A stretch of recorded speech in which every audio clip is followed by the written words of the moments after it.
Okay, everyone can see this.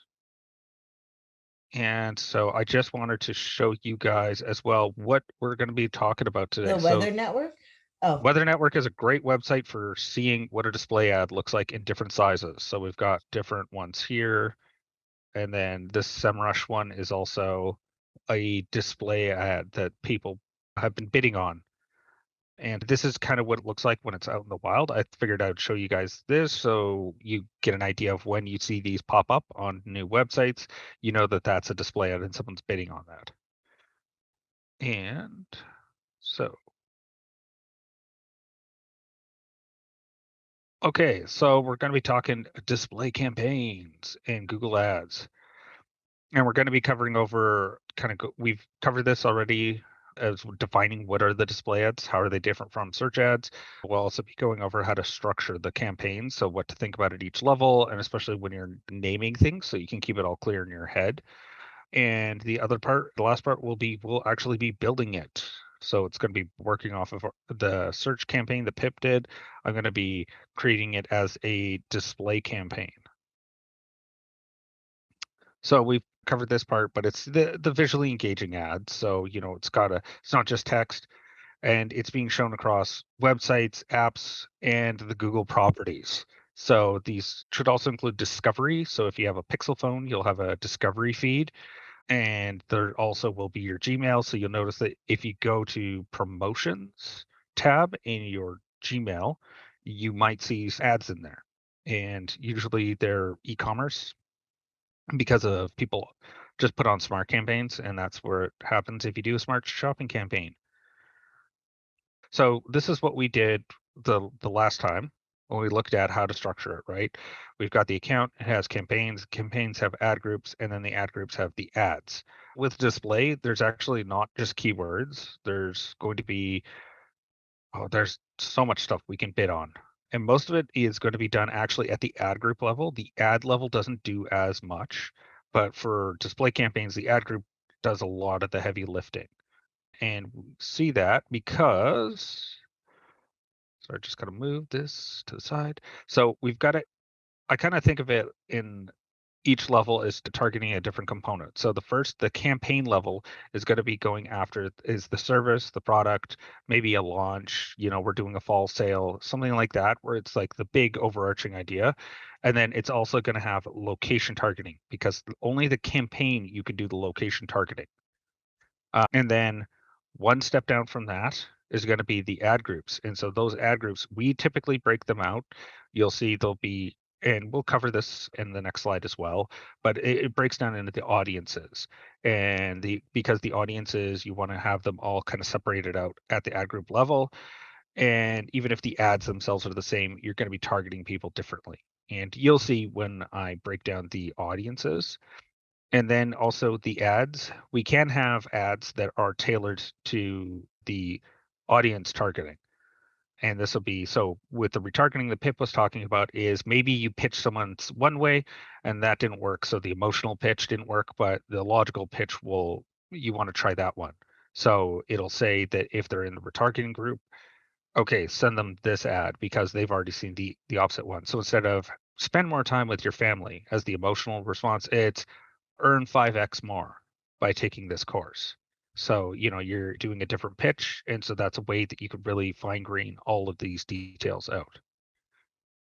And another thing to keep in mind is that the ad groups, the targeting is going to be very similar to Facebook ads targeting because especially with the in market, because those are in market is a type.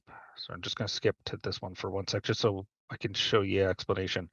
So there's three different types of audiences that are the major ones. So there's going to be the in market, there's going to be retargeting, which we've already kind of covered, and then there's going to be similar. So and similar is think of it like a Facebook lookalike audience. So it finds people that have made purchases, find me more people that have made that purchase.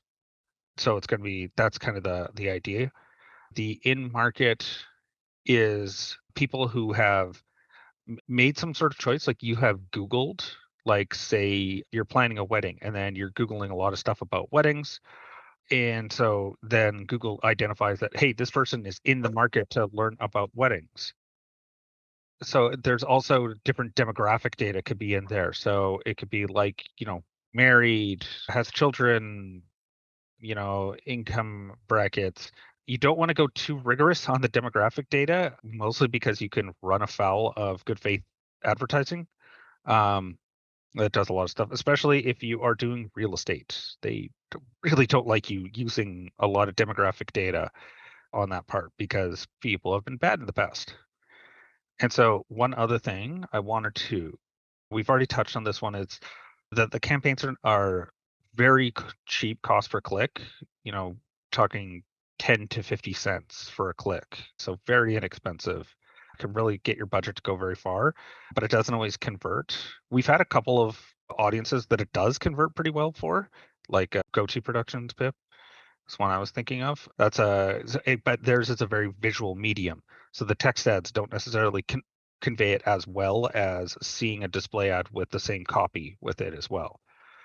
And also one other thing, the search campaigns were aiming for 2% click-through rate, and so the display campaigns is 0.5%. That is a good benchmark for a good click-through rate. So 4 times less of the clicks you're going to get, but you're thousands more people see your ads. And then also some things to just cover with making sure that you guys save your budgets. One, so there's two big components. There's one, putting an ad schedule on it. So if you put a schedule and you tell it to only run from 9 to 5 your whatever time zone you're in.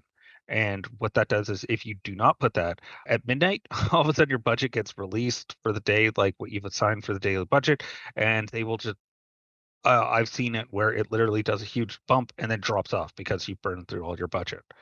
And then the second part that goes with that is that you want to do negative placements. So much like how we did negative keywords, you also can pick where your stuff gets shown. We haven't really done much with the negative keywords yet. But we did cover them as a topic, didn't we? Yes, we're just gonna do them Okay. more next week. Okay, yeah. Oh, totally, yeah. But I just meant as like when you're thinking about it, you can also do negative placements on. So you're saying I don't want my ads to show up, and the place that you do is anything to do with apps. People click on them all the time. They don't convert because you've played any game or used any app, and then you'll see like a little ad thing at the bottom, and like when have you ever clicked on that intentionally? Like you can barely see the ad, and so it's a really great way to throw away your money is to have allow app placements. You do have to keep an eye on those that for campaigns once they're going, because sometimes Google goes like, oh whoops, I accidentally allowed you to be placed on this app, oh teehee, and then you have to like tell it that always like negative out any of those individual apps as well, which it's kind of annoying that they sneak it in there, but that's the way it goes sometimes. Oh, and also we can do a lot of the retargeting. So one other big part with the retargeting is going to be that you can build really distinct retargeting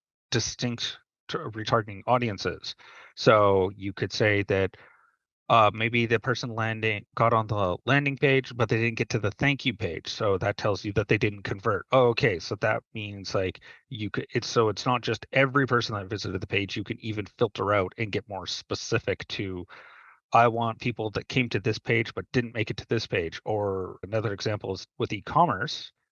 Okay, they got to the product page, they got to the checkout page, but they didn't get to the thank you, meaning complete order page.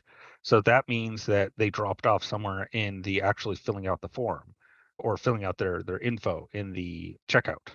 So that means that they're a really good audience for doing retargeting and saying like, hey, don't forget, or hey, maybe a 10% discount code will get them to convert.